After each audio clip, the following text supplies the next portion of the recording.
Le peuple congolais souffre par manque de connaissances, donc par ignorance. Remarquez aujourd'hui, si au Congo les gens sont en train de souffrir, c'est parce que on a tout fait, comme j'ai toujours dit, pour imbéciliser le peuple congolais. Vous allez voir des gens, papa Mibimba, papa Mobimbaye, des géants là-bas, des costauds, des barbus, université telle. Mais quand ils sont en train de vous parler de la situation du Congo, Mawa, Boulou Massad, il y a trop d'ignorance. Et c'est ce qui fait que le peuple congolais est en train de subir ce qu'il est en train de subir aujourd'hui. C'est pourquoi notre rôle, c'est de faire quoi? C'est d'aider le peuple congolais à raisonner. Parce que le combattant de la liberté et des droits de l'homme américain, que vous connaissez vous tous sous le nom de Malcolm X, en français on l'appelle Malcolm X, il avait aussi essayé d'organiser les Noirs américains à un moment donné de l'histoire. Les Noirs américains qui souffraient donc des mains des Blancs, qui étaient des racistes, des ségrégationnistes. Et il s'est rendu compte que le travail n'était pas facile. Malcolm X s'est rendu compte que le travail était tellement difficile.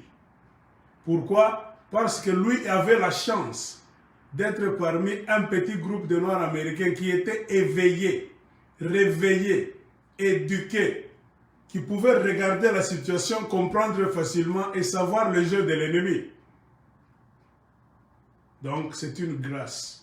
Quand tu es même parmi les Congolais, parmi les 10 000, je ne sais pas, les 100 millions de Congolais, c'est-à-dire toi, tu fais partie du groupe des gens, qu'ils soient au Congo ou bien à l'extérieur. Quand ils regardent ce qui est en train de se faire au Congo, eux comprennent facilement. Si tu fais partie de ce groupe-là, il faut louer Dieu. Ça n'arrive pas à tout le monde.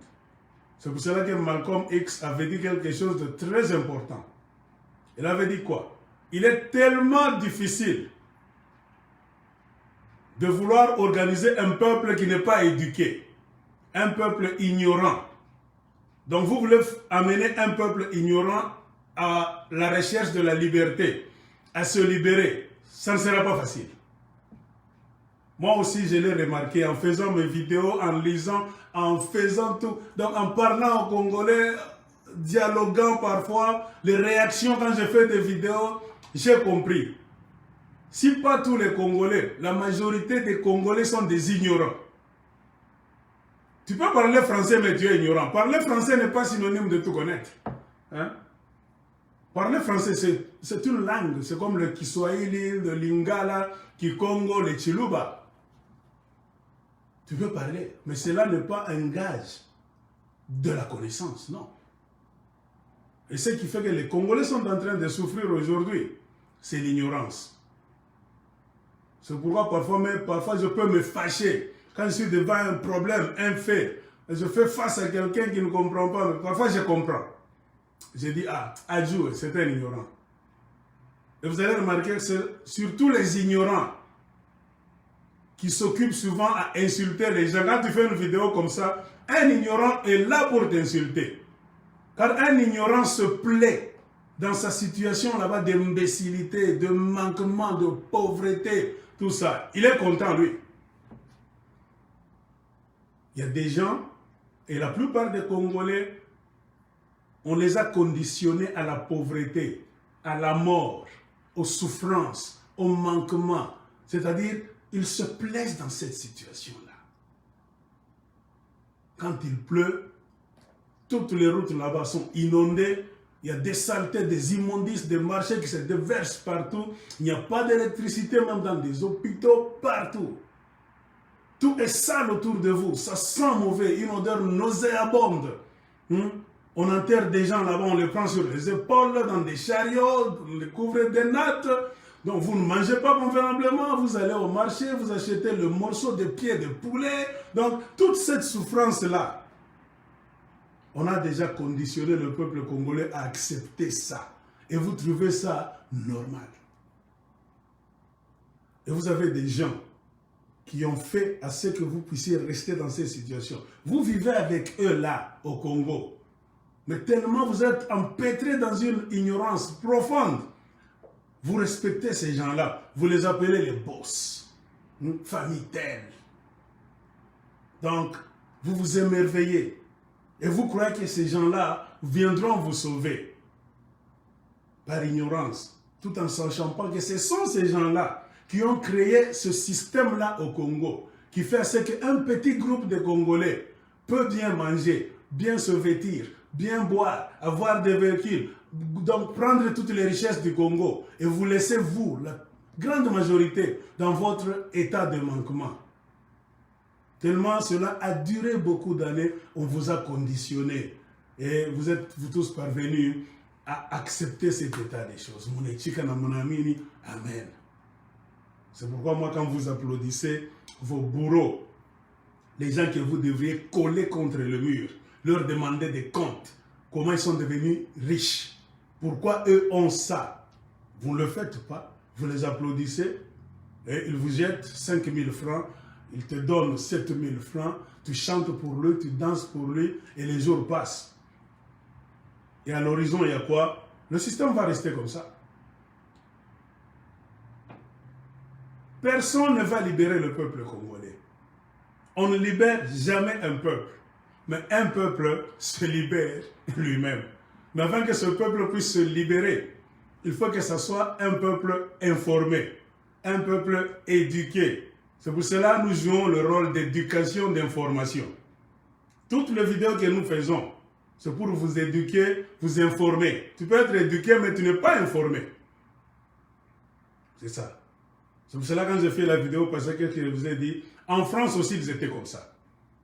Avant que la Révolution française ne vienne pour libérer le peuple français, il y avait d'abord ce qu'on appelle le siècle des Lumières.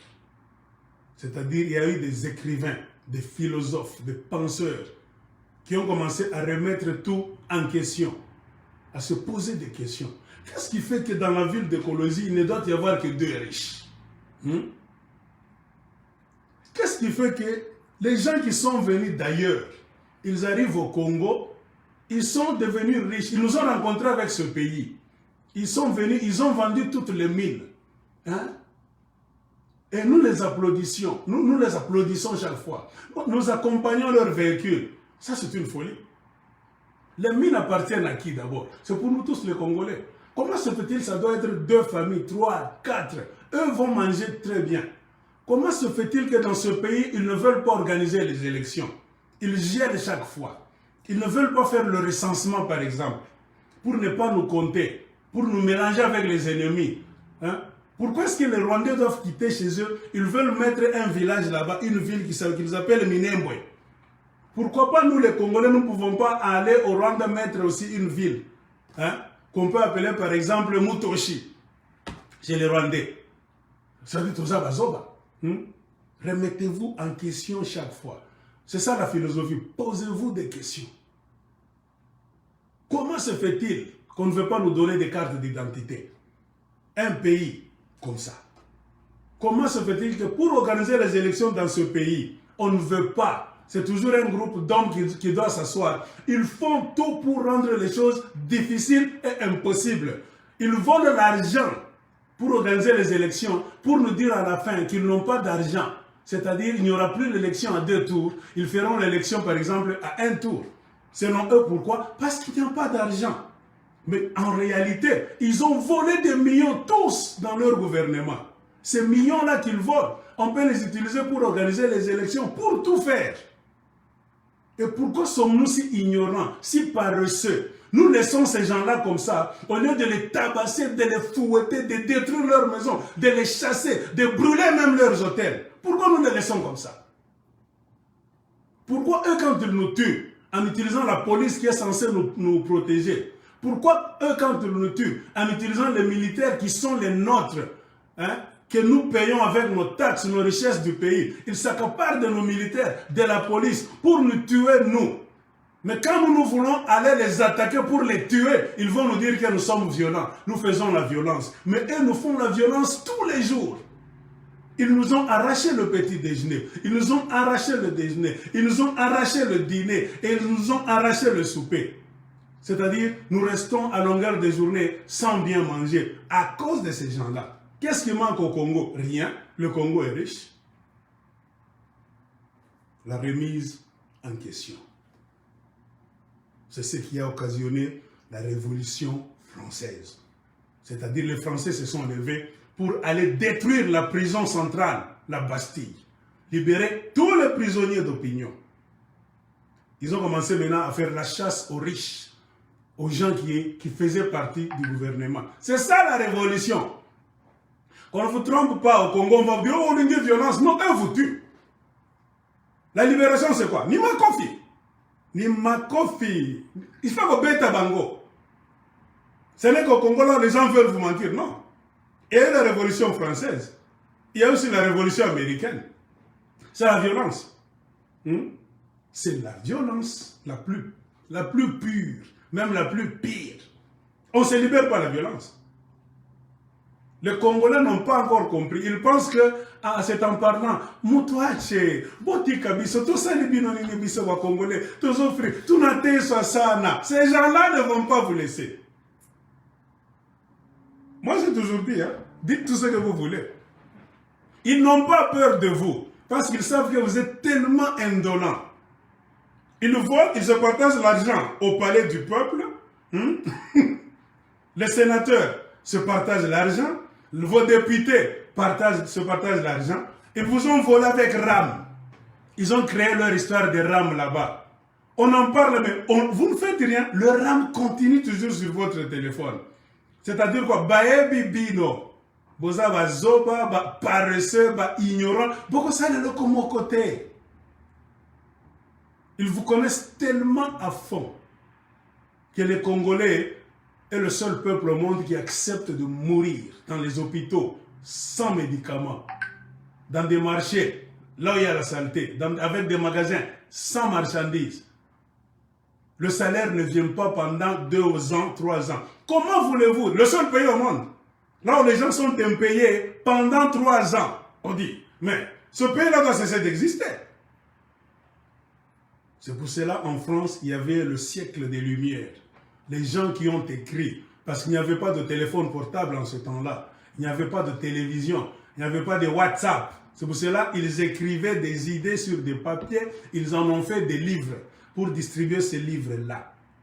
Et les 3 grands écrivains les plus connus de l'histoire de la France, qui ont donné de nouvelles idées, qui ont éclairé les ténèbres dans lesquelles les Français vivaient, il y a Montesquieu, il y a Jean-Jacques Rousseau, il y a Voltaire. Montesquieu, Jean-Jacques Rousseau et Voltaire. Je vous ai dit que les autorités de la famille royale, les partisans de la cour royale, interdisaient même aux Français de lire les livres de ces 3 gars-là. On te trouve en train de lire le livre de Montesquieu, Voltaire, Jean-Jacques Rousseau. On te tue, on t'emprisonne, on prend le livre, on brûle. Il y avait des patrouilles de la police française de cette année, de ces années-là, qui fouillaient les maisons des Français. On te trouve avec le livre sous le matelas de Montesquieu, Jean-Jacques Rousseau, Voltaire, on t'emprisonne. C'est comme aujourd'hui. On te voit en train de suivre la vidéo de Marc, Aigle de Colosie, donc Ogomutumbaï. Il y a beaucoup de Congolais partout au monde. Et les autorités au Congo savent. Oh, yo, on a Maston. Maston est mauvais. C'est un tribaliste. Hein? Maston, on y va tout le monde. Ce sont les gens qui attisent la haine. Non, ce n'est pas la haine. Celui qui a la haine, c'est celui qui prend ton argent, qui ne paye pas ton père, qui ne paye pas ta maman, qui donne cours à l'école primaire, qui bouffe l'argent sous ta barbe et tu le laisses. Mais moi qui fais des vidéos pour te dire où me paye. Bêta est quoi faire un bongo. Nganaza et ne me le. Et c'est lui qui mange ton argent.